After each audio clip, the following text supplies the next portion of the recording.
We began the Camino unsure of everything. Whether we'd reach Santiago, whether we'd remain in one piece,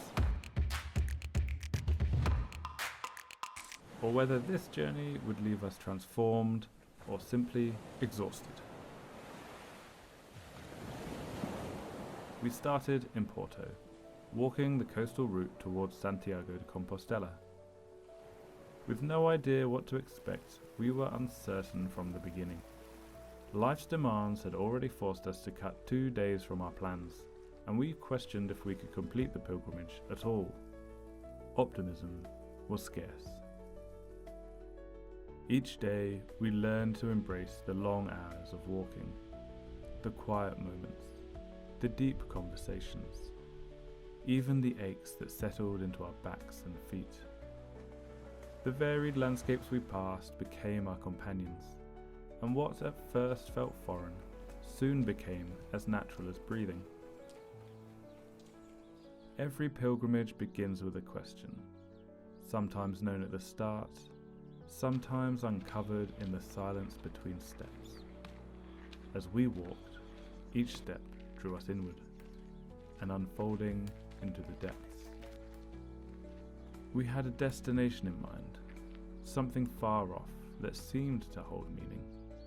But it was the unplanned moments, the pauses, the unexpected turns, that asked us if the goal truly lay ahead or lived within the rhythm of each step we took.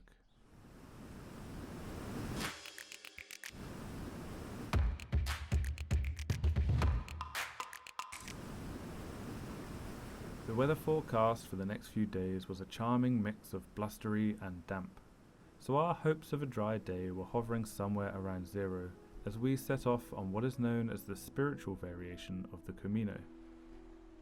This scenic detour retraces the route the body of St. James was supposedly ferried along to Santiago de Compostela, complete with a boat ride. The ferry that would carry us up the river to Padron was still 2 days' walk away, so we dutifully booked seats. But, as luck would have it, the sun unexpectedly graced us with its presence, and we found ourselves making startlingly good progress, at least by our standards, without the usual chorus of bodily groans. When the time came to search for accommodation, we both felt strangely energetic, and decided to push on a bit further. Feeling even more daring, we wondered if we could go all the way, as if it were a question of strolling to the corner store, instead of a grueling march to the ferry port. So on we went, trudging into the night, with dwindling speed, but an undeterred determination. And, by some small miracle, we actually made it. Exhausted but triumphant, we flopped down in a random field, taking a well-deserved rest until morning. Arriving a full day early presented a slight hitch, however. Our ferry tickets weren't valid until the day after. Would we be stuck, waiting around? Fortunately, the ferry captain took pity on us, and we boarded without issue.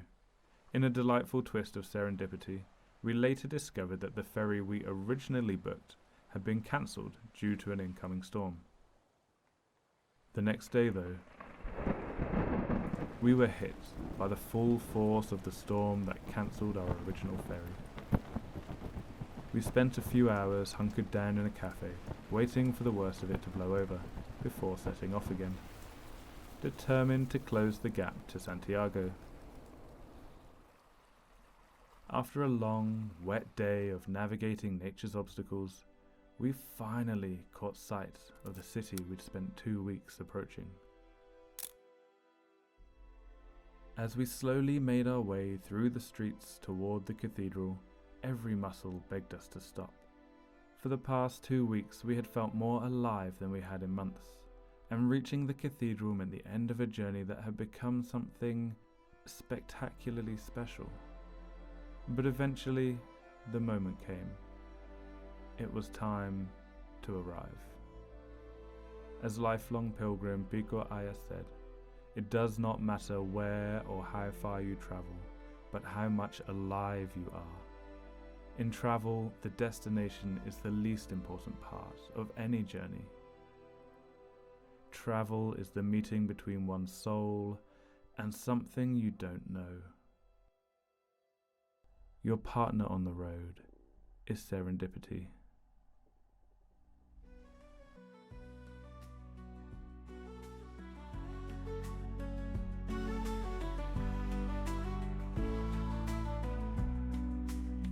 Thought I wanted to find myself, but there's something now I see.